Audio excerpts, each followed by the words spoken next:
At 12:30 a.m. near Bozhatkovo, 120 miles from the Kremlin, the night snapped awake. Sirens climbed, lights dipped, and for a brief window the Ryazan-Moscow corridor showed a soft seam in a hard shield. The target was not a barracks or a bridge. It was quieter and worth more the line that keeps engines turning and wings in the air. The plan moved in silence through cold fog, using cheap noise to pull eyes away and one precise move to land where it mattered. This is not only a blast report. It is a lesson in how small tools bend big systems, how distance no longer guarantees safety, and how one weak point can push choices in Moscow and at the front. We will follow the clock, the map, the defenses that looked the wrong way, and the bill that runs from a dark roadside to the fighting line. Let's find out with military force. First, Bozhatkovo and the window that opened there. The night's turning point came at 12:30 a.m. near Bozhatkovo, roughly 120 miles from the Kremlin, when a strike reportedly reached the Ryazan-Moscow petroleum product line, a route that feeds the capital and keeps its logistics moving. Independent outlets in Kyiv said an explosion and fire on August 26 forced a temporary disruption along that corridor, and Russian emergency services were seen at the scene in local channels. While Moscow offered few details, the timing and location match Ukraine's pattern of deep attacks on energy lifelines.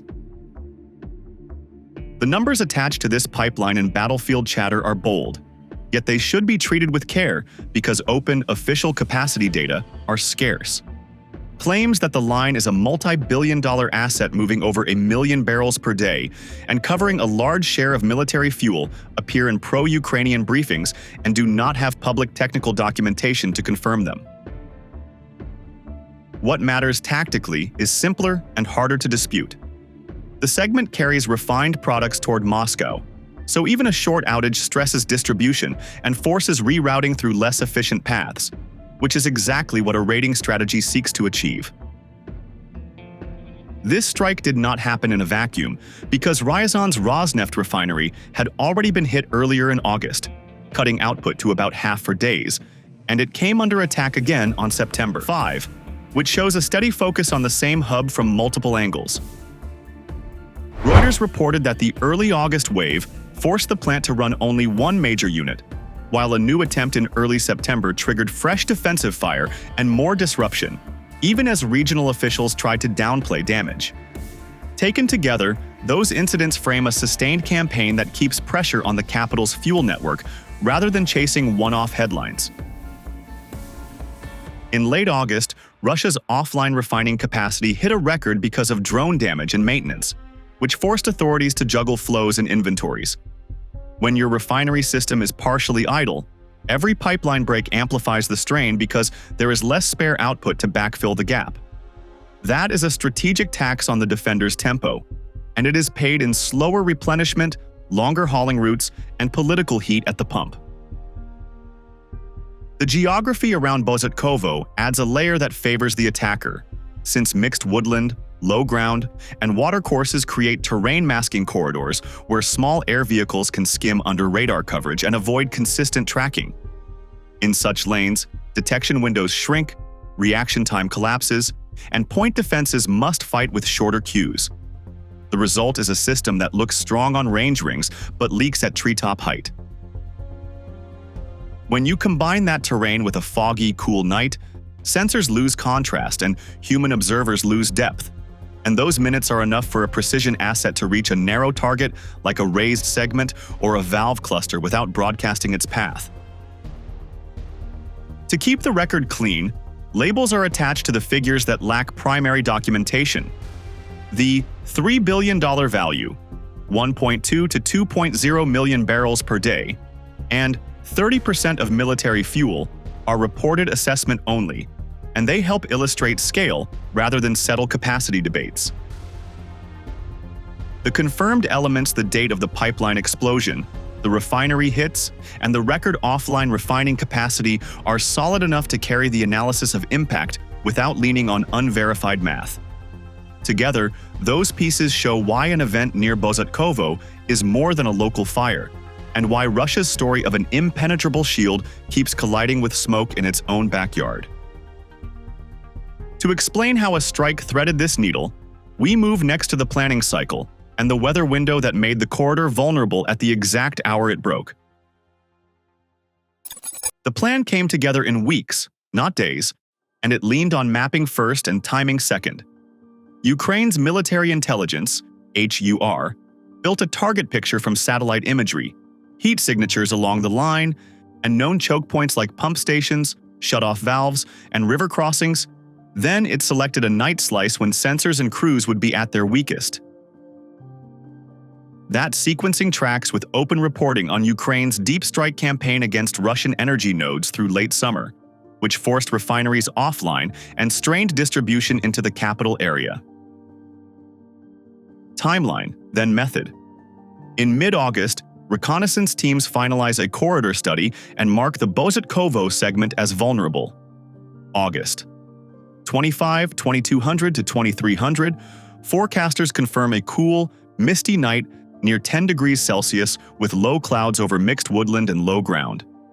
0000 to 0020 on August 26. The go call holds because those conditions cut contrast for lookouts and shrink detection ranges for small, low-flying airframes. Now to Russia's shield, its strengths, and its blind angles.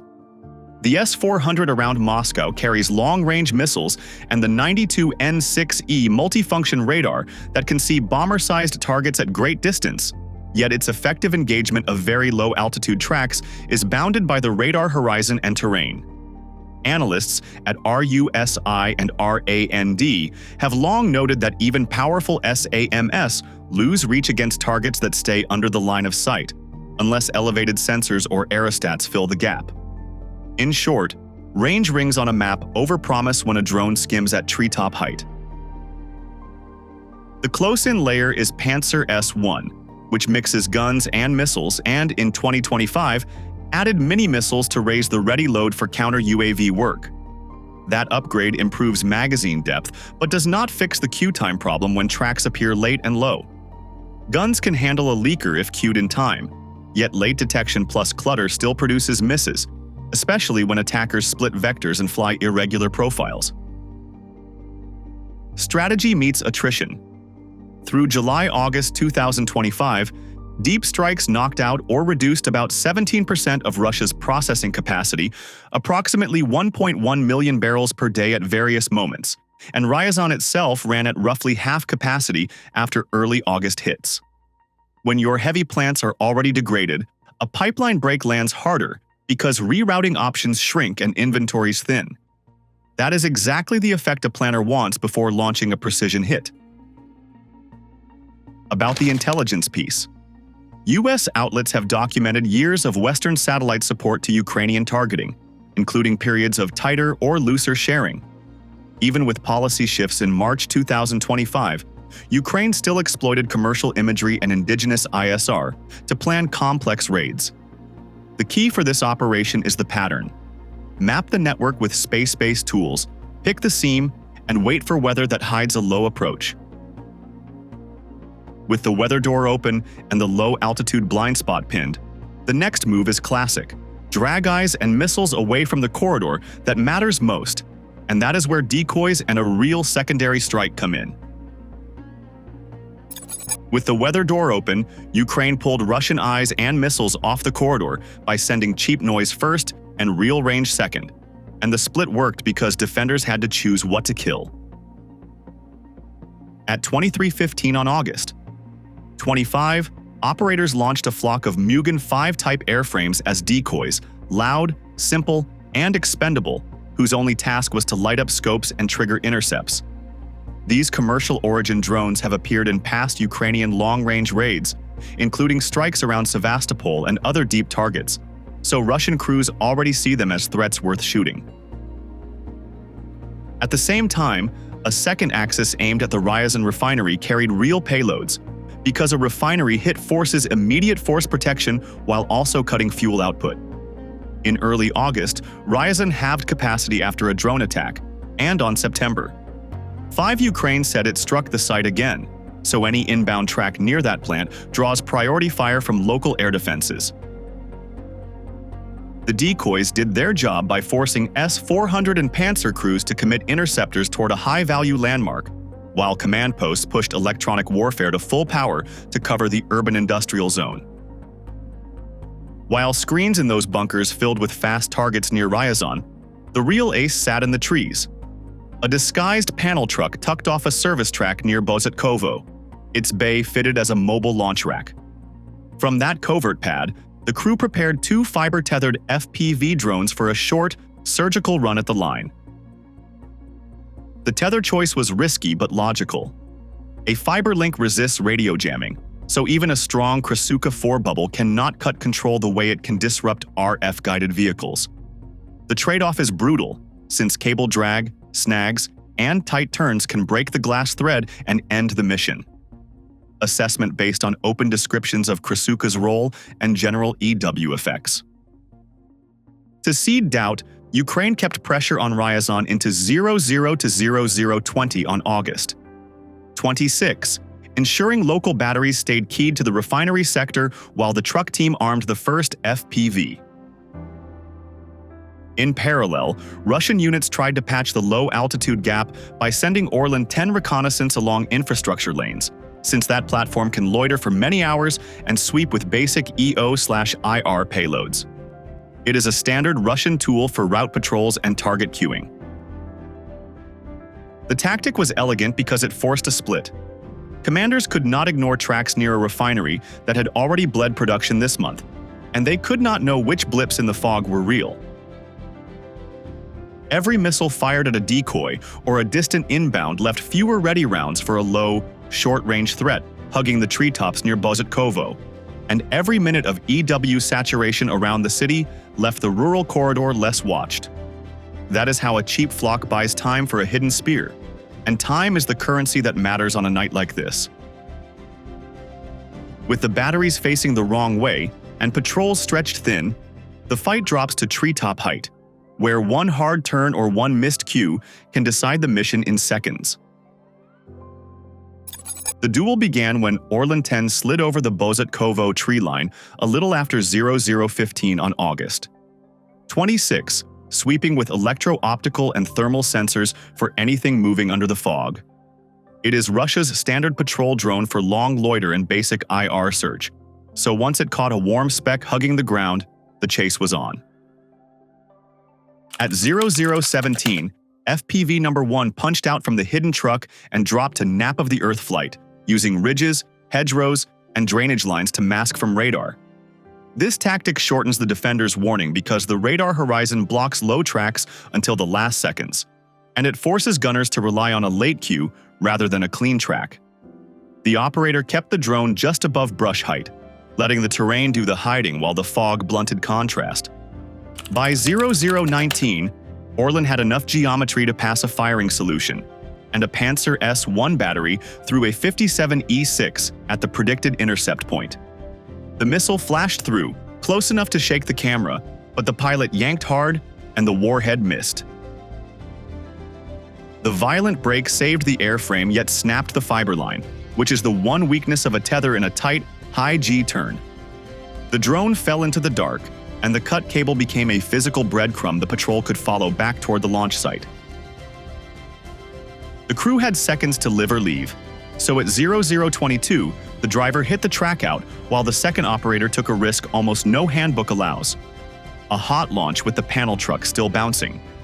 FPV number 2 fired at 00:23, its INS/gyro fighting to settle after a moving start. For several heartbeats the overlay skittered, then the platform leveled and the feed cleared. The team now had a tethered, jam-proof link again, because fiber optic control resists RF jamming. That systems like Krasuka 4 throw into the air. The price is cable drag and bend limits, which demand careful throttle and gentle arcs, plus tight coordination between the pilot and the driver to avoid sudden tension spikes. Russian operators tried to smother the area with electronic warfare, but EW cannot cut glass. It can blind radios, confuse GPS, and clutter scopes, yet it does not sever a light-carried command stream. That is why both sides are racing fiber-guided drones in this war, reporting through 2024 to 2025 shows, trials and fielding on the Russian side, and accelerating Ukrainian programs in response. But deployment brings fresh limits, like range, snag risk, and recovery issues, which is why you see them in short, surgical runs rather than open-ended patrols. At 0025, Orlan 10 widened its grid to follow the cut line and queue more guns, but the second FPV had already gone lower and straighter, trading comfort for speed. The pilot kept it almost in the brush, letting only the tops of reeds flicker across the lens, and he resisted any snap turn that could overload the spool. The route now ran on a single idea: reach the warm, straight signature ahead and end the job before the dragnet closed.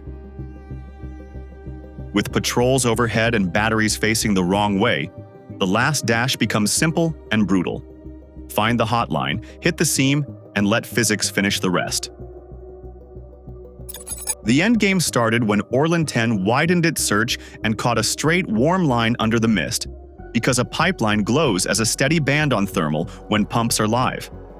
At 12:25 a.m., FPV number 2 stayed flat and fast, then drove into the 40-inch segment and turned a tight rupture into a fuel air blast, which produced a tall fireball and ripped a long seam. Those blast dimensions remain reported in the raid account and are not yet confirmed by open technical notes. What is confirmed is the August 26 pipeline fire on the Ryazan-Moscow route, which Kiev-based outlets tied to a Ukrainian intelligence source, and which fits the pattern that had already stressed the region's energy grid for weeks. The official damage picture is thin by design, and Moscow's ministries have kept public detail to a minimum. However, the refinery context around the capital is not in dispute, since Ryazan, Rosneft, ran at about half capacity after early August hits, and Ukraine claimed another strike on September 5, with regional authorities describing 8 drones shot down and debris falling on an industrial site. When your main plant is limping and the feed line into the city flashes, the result is a squeeze on stocks, longer reroutes, and slower turnaround at depots, exactly the effect planners seek when they aim at logistics instead of front trenches. The larger ledger is even harder on Russia, because by August, 28 analysts counted a record 6.4 million tons of offline primary refining capacity for the month, driven by drone damage and stretched maintenance. When that much heavy kit is idled, every new break lands like a hammer on a thin shelf, and you can see the policy knock-on as export schedules wobble and regional governors juggle fuel flows. This is why a single night near Bozhatkovo matters beyond a map pin. It adds friction to a system already running with less slack and more fear.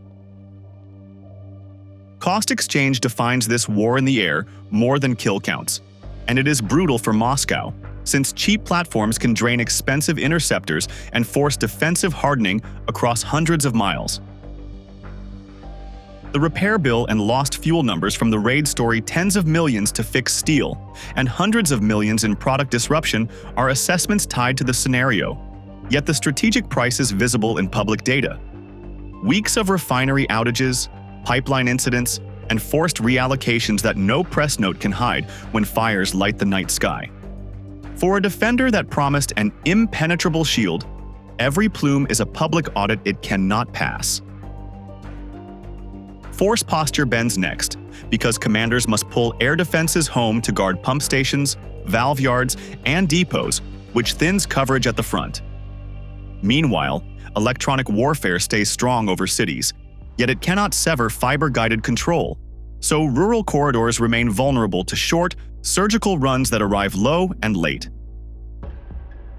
Expect a near-term fix set isolate the break, swap pipe, pump around, and throw more CUAS near nodes, followed by 2 to 4 week measures like extra pantsir with mini-missiles, low-frequency radar, and denser low-altitude watch lines. These steps raise the defender's bill while the attacker keeps spending small. For viewers who want the bottom line, this is it.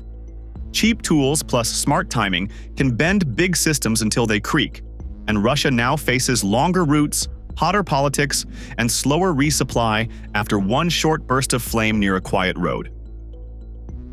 Labels matter, so the fireball size, rupture length, and the exact dollar figures are kept as reported assessment until engineers publish details. But the pipeline blast, the Ryazan cuts, and the record idle capacity are documented. The math of pressure does not wait for a press release. It lives in empty tanks and late convoys. From a burning line to a bargaining table is a short path, because energy is campaign blood and political leverage, and that leverage is where this story goes next. The operation was brief, yet its pressure will last, because a single cut to fuel flow forces Russia to defend the rear while moving slower at the front. In the near term, Moscow will try to harden pump stations and valves, thicken low-altitude coverage over key corridors, and pull more air defenses home. Ukraine, in turn, will keep hunting for seams that sensors miss, since small tools with smart timing can still bend large systems.